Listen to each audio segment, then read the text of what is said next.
Mm.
All right.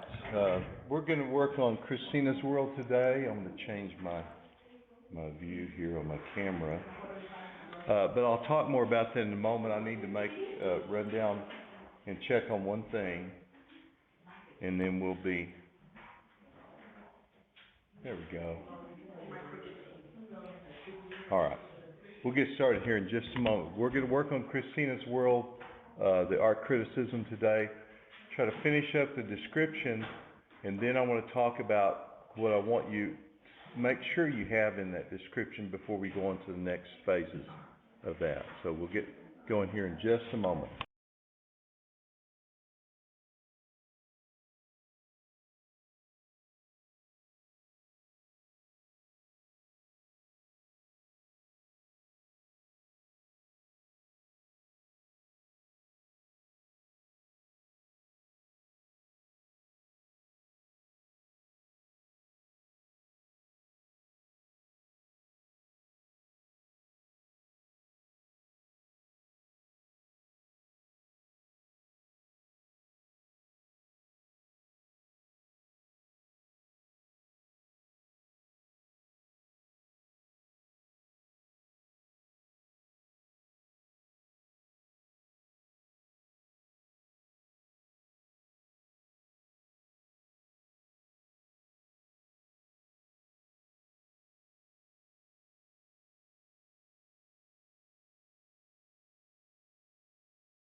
All right, we're going to get started here in just a sec.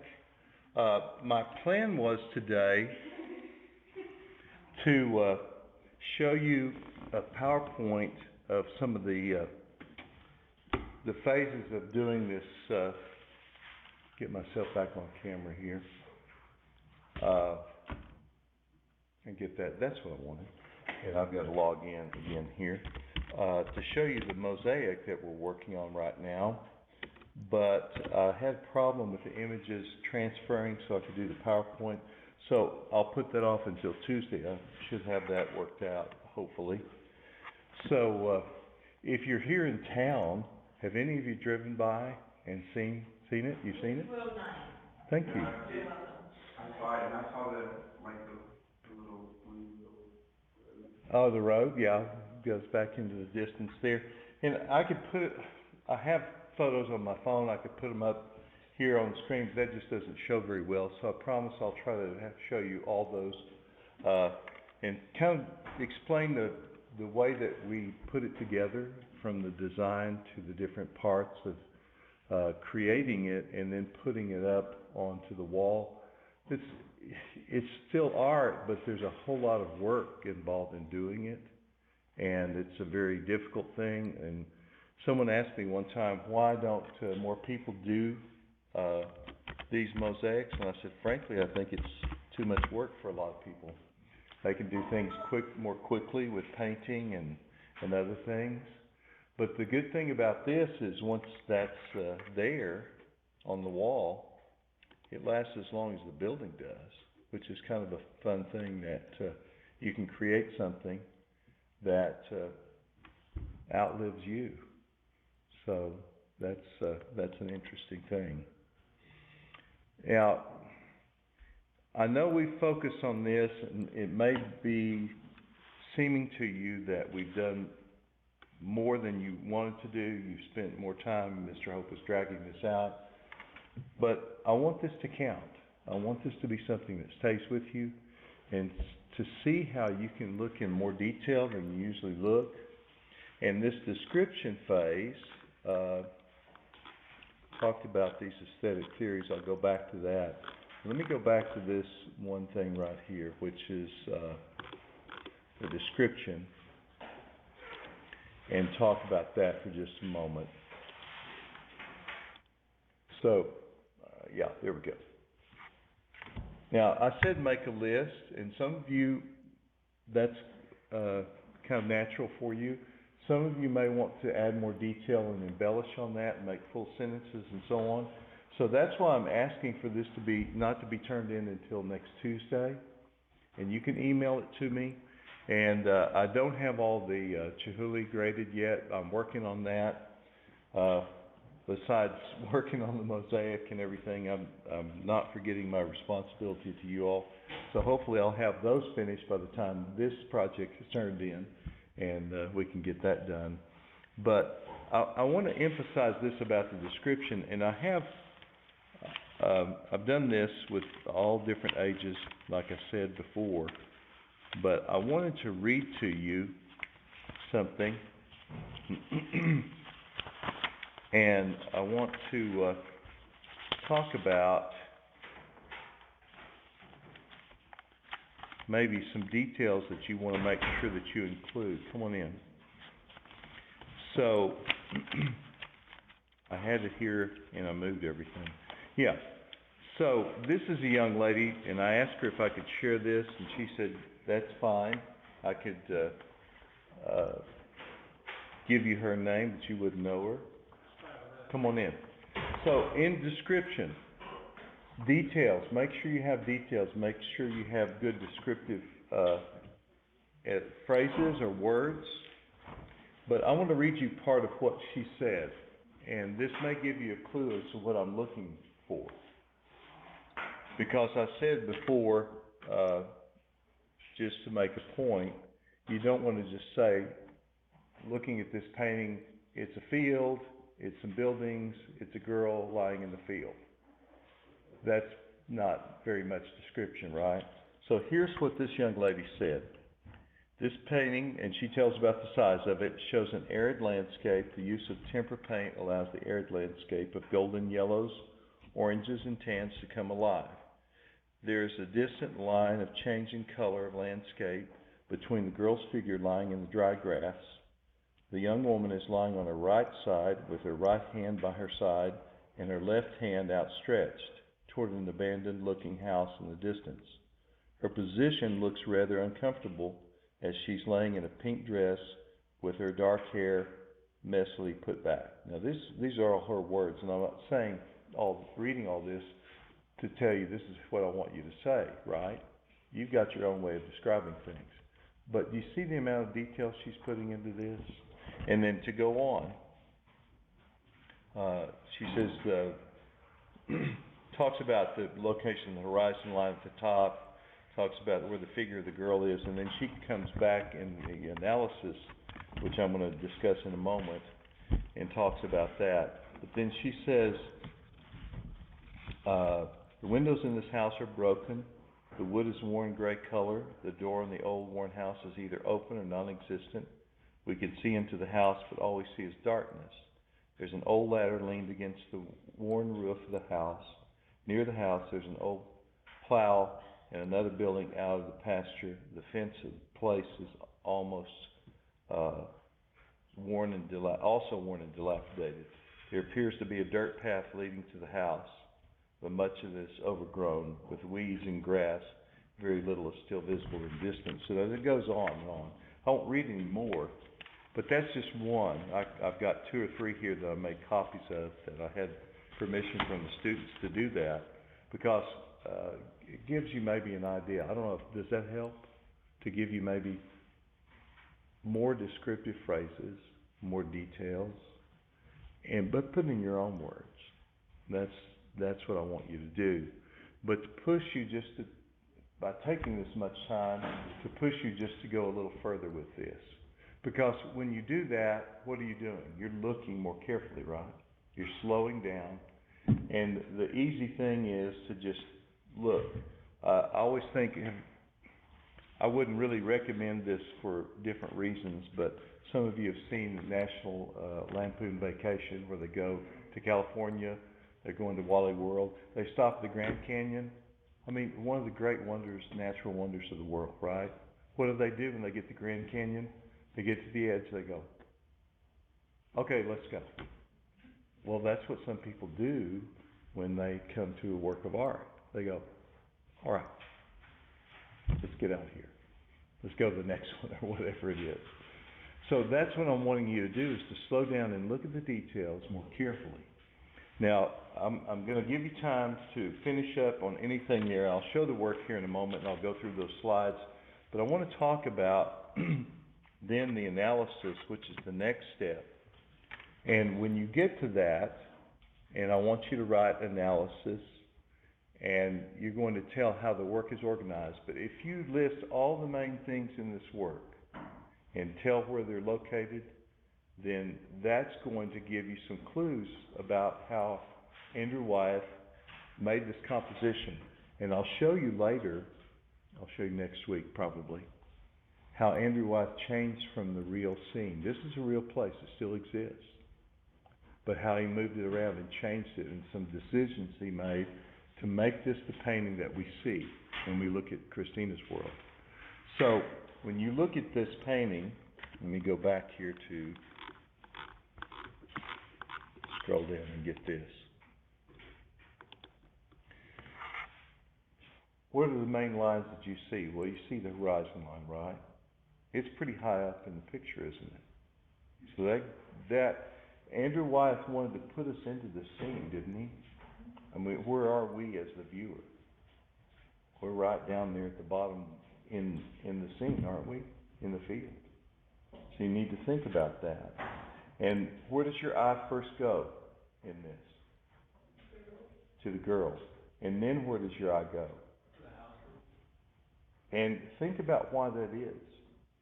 Yes, we see the buildings, but look at her position of her body and where she may be looking. Yes, so that helps direct her eye too. So Andrew Wyeth thought about that composition, and he placed her here, so we see her, and then we see her world, and we see her eyes, her gaze directed. Her body is almost like an arrow pointing us up that way, isn't it? And then you see the other lines in there on the top right. They're sort of directing us up toward that big building, right? And then your eye follows along the horizon line to the next building. And then what happens to your eye? It hits that curved line, doesn't it? And comes back around. And then we stop again at the girl. So it's very well thought out. It's a very skillful composition. Seems very simple. Oh yeah, he just did it. He took a photograph, which he didn't. He did drawings. But it's something for us to think about. So the analysis has to do with, again, where all the main things are placed. So I've given you all the main things, right? So when you get your description finished, and you go to the next step, the analysis, and you say, just write analysis dash, and I see these lines, these things, and tell where they're placed. If they're in the upper part, upper right, upper left, lower left, where they're located. That's the main thing the analysis is about, because it's then focusing not just on the details, but it's focusing on this very skillful way that Andrew Wyeth put this together. He composed it.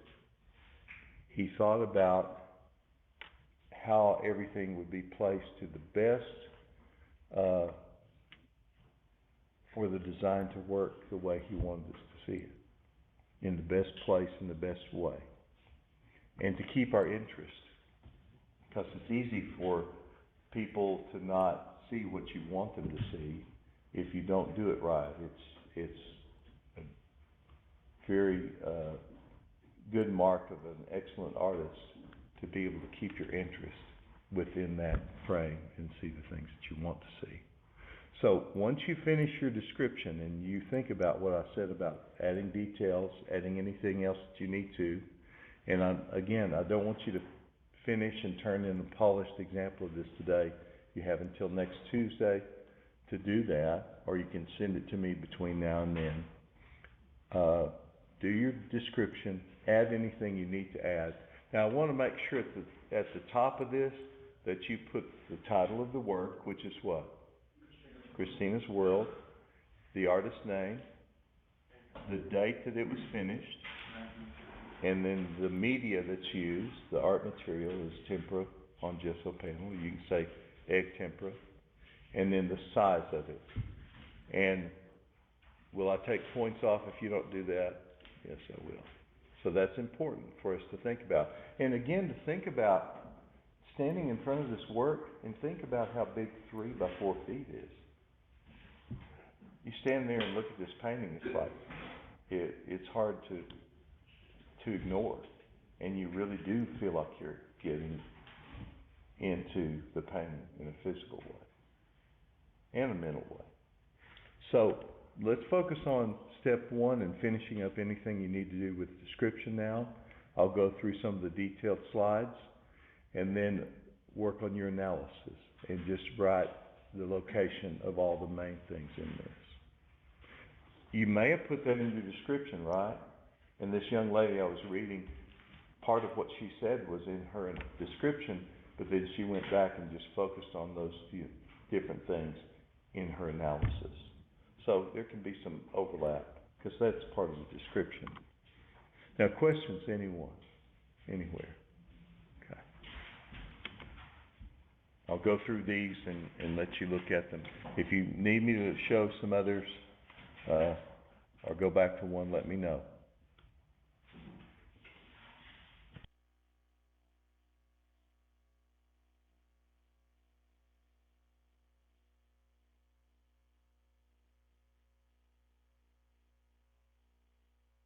If you want to just make a list, as long as it's a good list, then that's good. In the list, if you just put one word, add some things that help. Yeah, flesh it out a little bit. Yes, ma'am. For the analysis, does that one have to be Does it have to be what? I think more, you could do more in the form of sentences in the analysis, because you're telling the location of each of the main things, so you can tell what it is and then where it's placed within the picture. If it's in the top, if it's in the lower part, if it's in the left or right. That's a good question. Both good questions.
And for some of you that are at home, they're not able to attend today, you're watching this recording. If you need to go back for anything, I've said this the other day, I think you can just review the recording and CDs, but if anyone needs me to send them the PowerPoint presentation, I was having some trouble sending some things through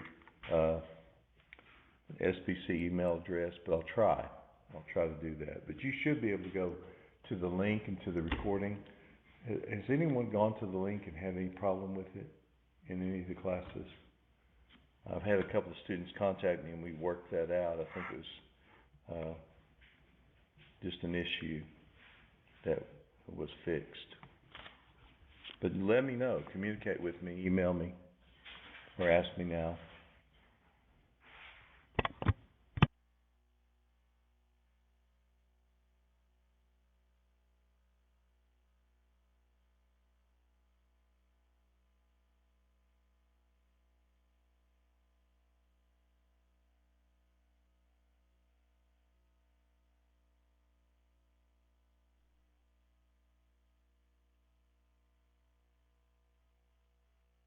let me go back to the analysis, and you're looking at the main things in the work.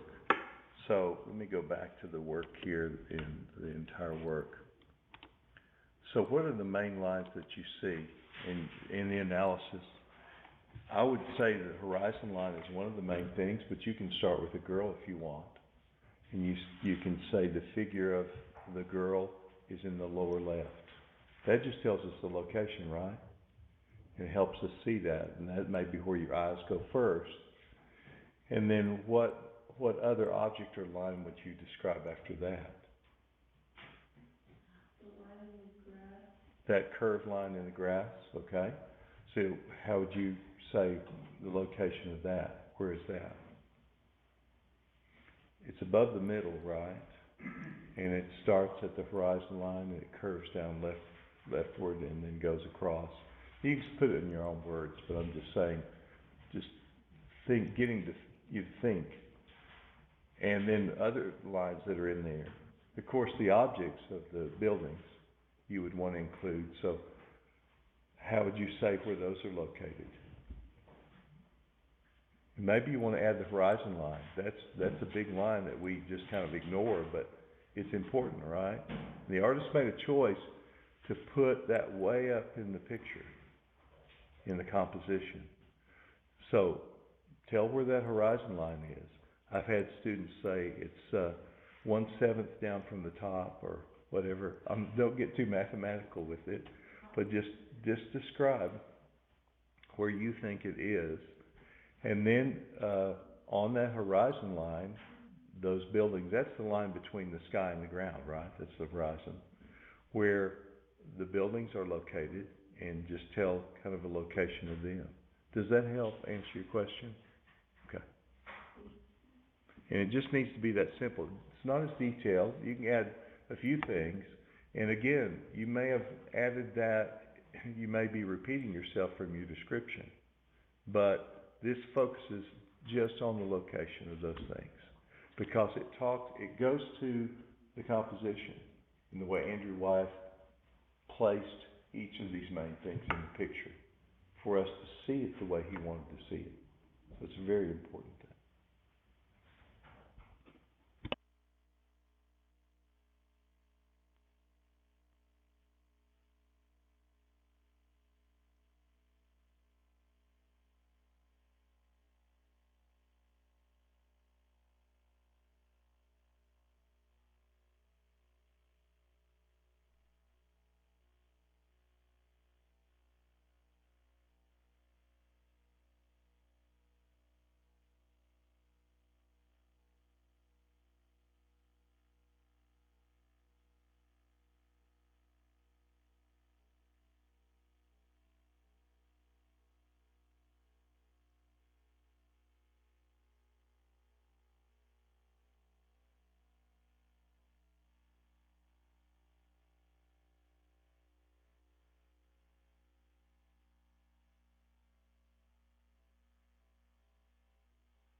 So I'd had a student contact me who's had to be out last night and said that he had had trouble accessing the link and the recordings from last week.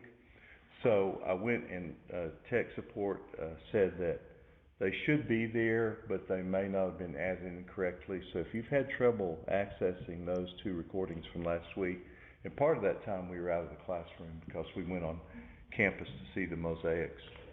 But I check later today. That should be corrected if you need to go back and see those. That was the day we reviewed and did the tests, and then did talked about the mosaics and so on. So set the groundwork for this art criticism. I didn't ask the students that are with me here in Loveland if they thought I had a fast walking pace or not, but they had trouble keeping up with me. So work on your analysis right now and finish up your description, and then we'll go on to the third step here in a moment. But what you do in steps 1 and 2 is going to, step 3 will depend on what you do in steps 1 and 2.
I'll go through these details. I've shown that one before. Here's this one. And then I'll go on. And make sure you try to at least put what you think is going on there in this picture. I've had questions about, like I said, the shadows on the building. But think of what it could be. And what's some people say what they think the building is used for. And the type of building it is. See the roof line and where it's been added onto at one point. And the different windows and the shadows, the cast shadow on the grass, the colors. Make sure you have that in your description. And then I'll show these two. Yes, sir. This PowerPoint is going to be on Blackboard as well, right? Pardon? This is going to be on Blackboard as well? It won't be on Blackboard, but go to your link and you'll see it there. We've had some trouble putting presentations on Blackboard sometimes, but since we've got the luxury of the recording, and that picks up the PowerPoint on there, you can go to the link. If you forget what that is, email me and I'll send it to you.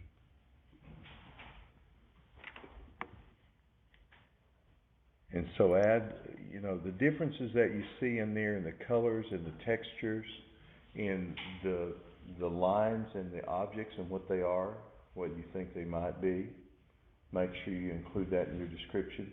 But that's also part of what's in the analysis, those objects and their placement or choices that the artist made.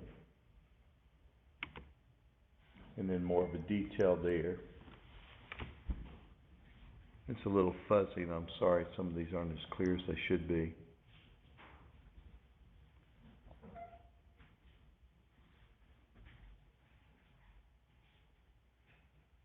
Because the detail on his brushwork is very, very finely done.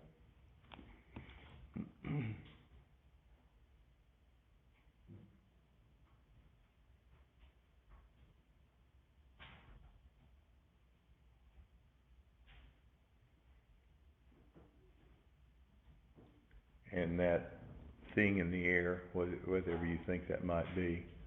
If you think about it, you may know what it is, but if you grew up in the country, you know what it is. What? Because I've been in the other art class, I think we talked about this thing too, but I forgot what that was. Okay. Well, think what it could be. And you don't have to be in the country. I saw this kind of thing in someone's yard here in town. Pardon? Do you know what it is? I do, Oh. yeah.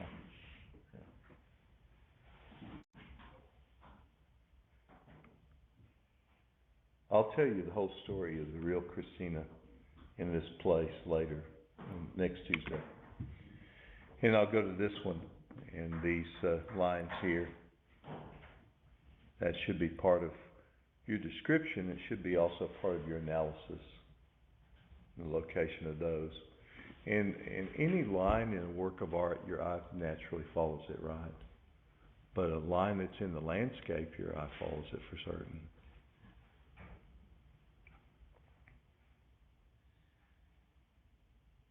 And colors are important.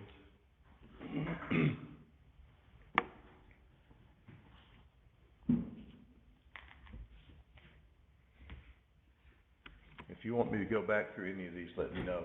I want to show some details of Christina now, the girl. And let you see her. So add details about her that you might not have added before.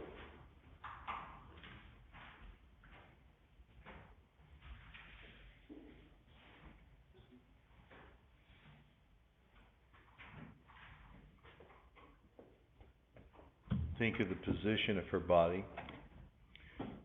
Besides her clothing,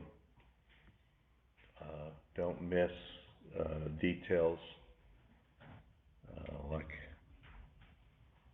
her footwear, the way her hair is, the colors that are there,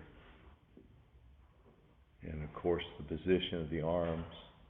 That was in the description I read to you earlier. And the look of her arms. And again, that posture, we said this Tuesday. If you get in this position, you're not resting. So you have to think about what could she be doing? Why could she be in this position? So what's that all about? And the position of her hands and her arms, the way her hair is, tells you something. Not just the way it's styled, but what's going on with her hair and the colors that are there. Can you imagine painting that? Just her hair. Hair's not easy to do. And some people just kind of smear it in with paint or drawing or whatever. But to be done correctly, because it follows the contours of the style, but it follows the contours of the head, and it's dependent upon the texture of the hair and everything. It's a challenge as an artist to try to capture that. Andrew Wyeth did it very well.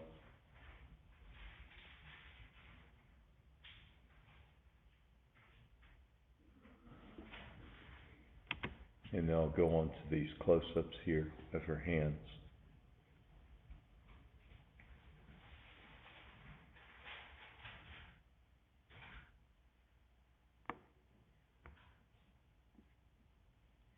And again, that's partly in the description, but in the analysis you may want to include some details, not just the position, placement of her body, but the placement of her, the pose, the posture, position of the hands are part of that too.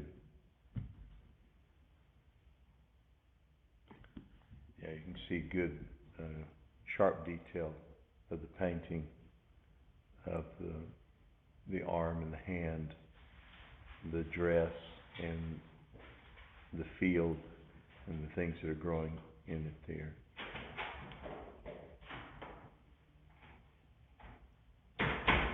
Species of plants. That's that much detail. Bless you. And tissue if you need more. And then close up of her feet, position they're in, along with the shoes she's wearing. Not shiny leather, right? Make sure you have that in your description as well.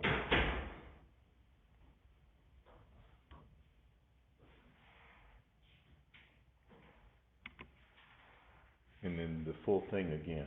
Now, does anyone need me to go back and focus on any one area? Now again, you can go to this. The one thing I want to say, we've taken this much time, and I want this to be your words, right? It's you responding to the work. Last year, I've had this happen before, but last year I had 2 students, and yes, you can find this online, you can find what other people say about this, you can go to the Museum of Modern Art, you can find interviews with Andrew Wyeth, but is that you responding to the work, or is that more research in the realm of research? Yeah. And nothing wrong with that, but it's easy enough for me to read a phrase that someone writes and just plug that in and do a search and find out that you've copied someone else's words. Don't do that, please. These are your words. It's you responding to the work, right? You're cheating yourself if you don't write your own words and you try to find someone else's words about this. So don't copy anyone else's words from the internet. Just write what you feel. And that's the best. Because it is genuine, it's real, it's you looking at this work and your feelings about it, your details that you've observed and you put down in your own words. That's what I want. So, if you still need to work on the description, you still need to work on the analysis, you will have some time to do that, but let's move on now to the next phase, which is interpretation. I'm going to go back here and focus on that and talk about this.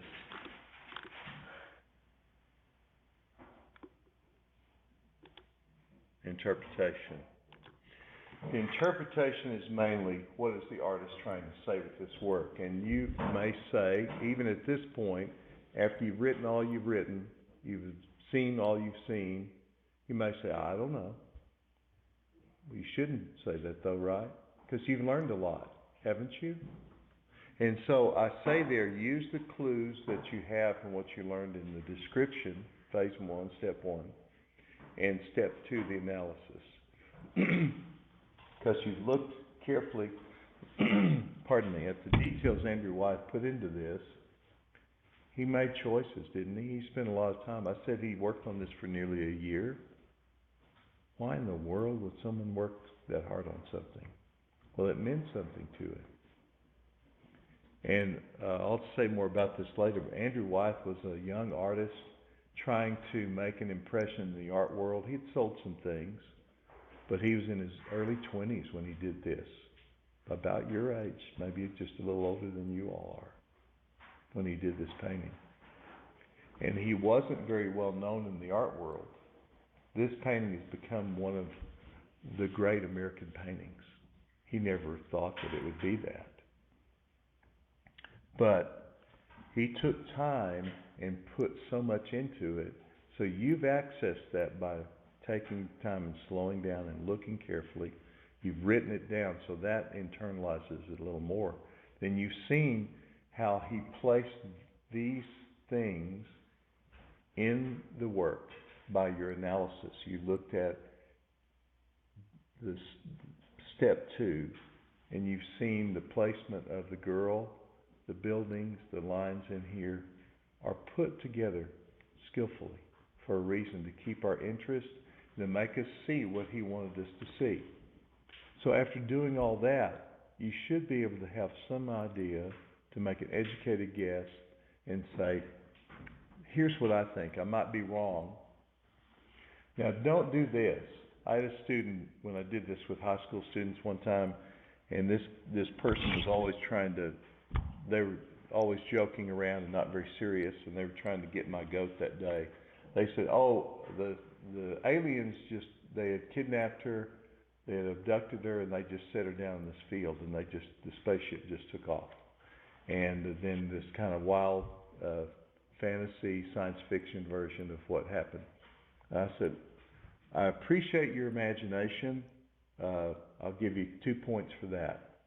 But how is that based on what you learned in step 1 and 2? And the student said, okay, I understand what you're saying now. Y'all get my meaning? Base what you say in step 3, the interpretation of what you think maybe the artist is trying to say, and what you learned in all this description, all the details, what you learned about how the artist placed all these things in here. Make an educated guess. You may have a clear idea already. You may think, oh, okay, I think this is what he's trying to do. Now, will it be wrong if you make a guess? It's based on what you learned, right? It won't be wrong.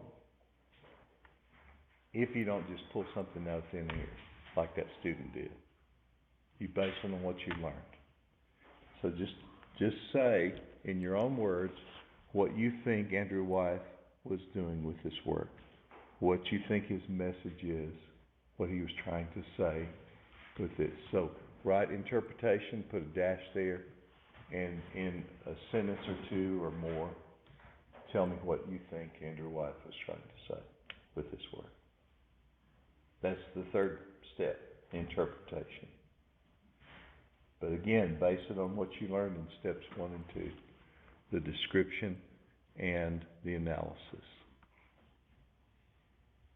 And all of you have the skills and the brain power to do this wonderfully.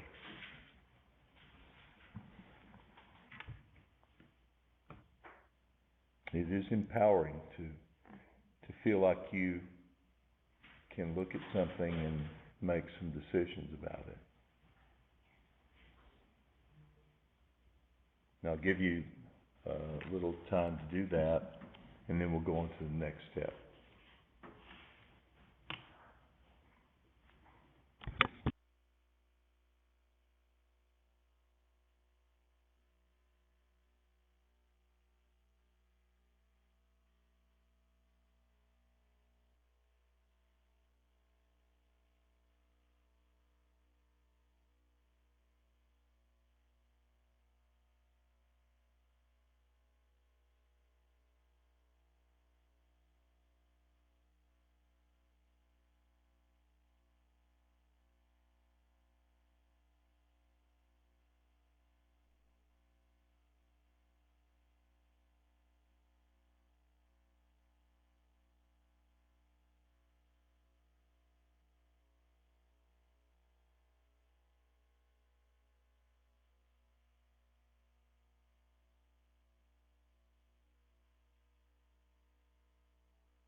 to give you enough time to complete your thoughts and, then go on to the next step. And again, if you don't feel like you have enough time to do this, you don't have to turn it in today. I'll give you until next Tuesday, so you can get this in the form that you want, to have to turn it in.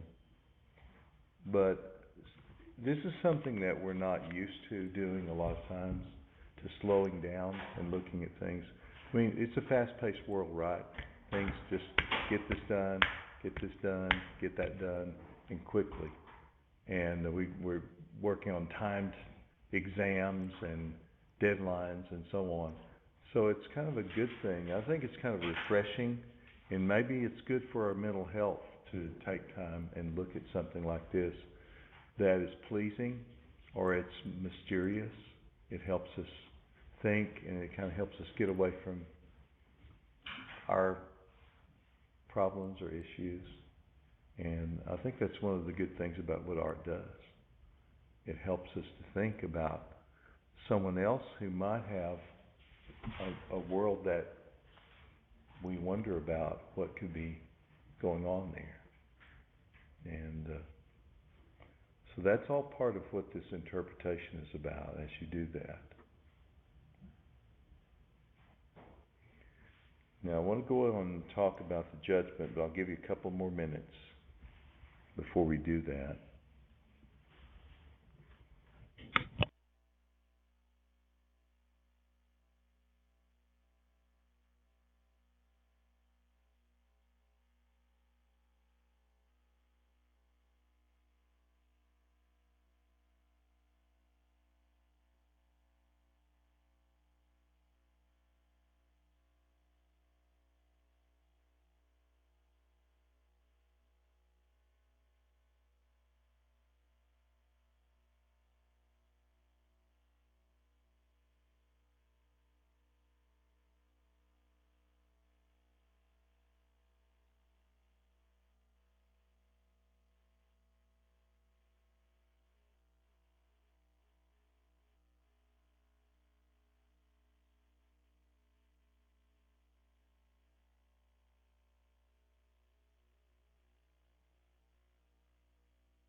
I don't want to cut short anything that you're thinking about. Finish your thoughts, write those down.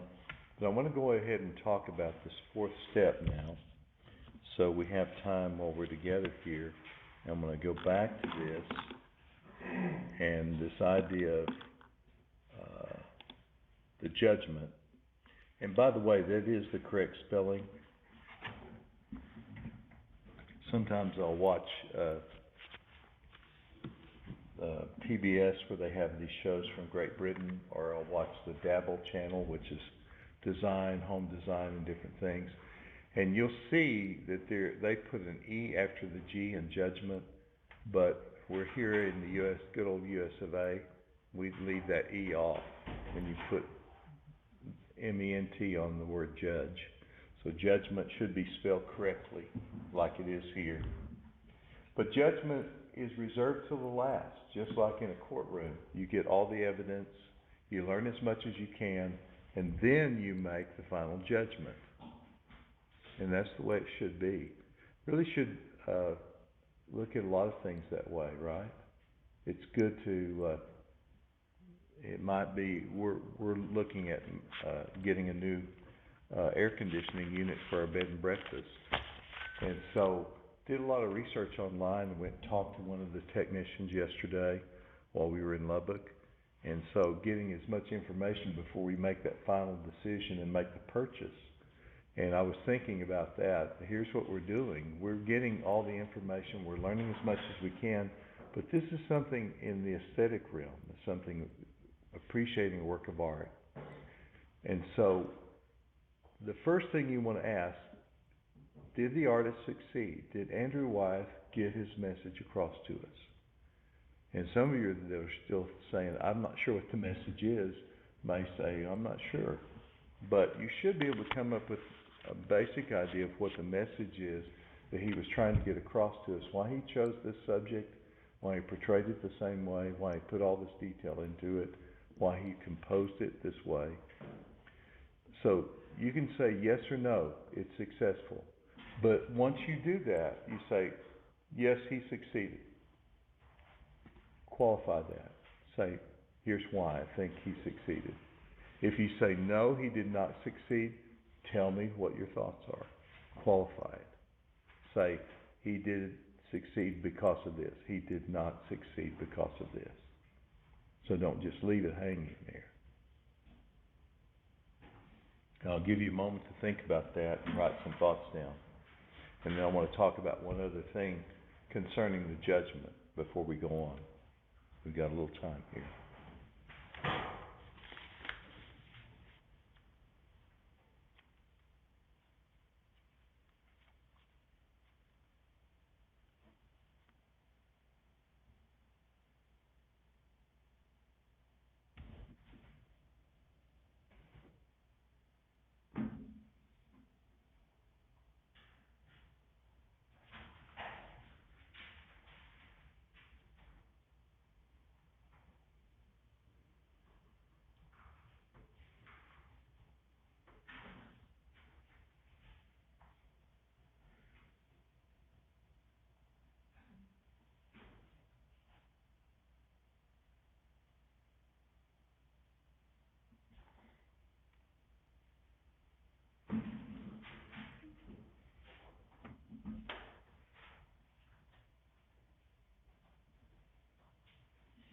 Now, I hesitate to cut this short, and I don't want to interrupt your thoughts, but I want to go on and say one other thing about this.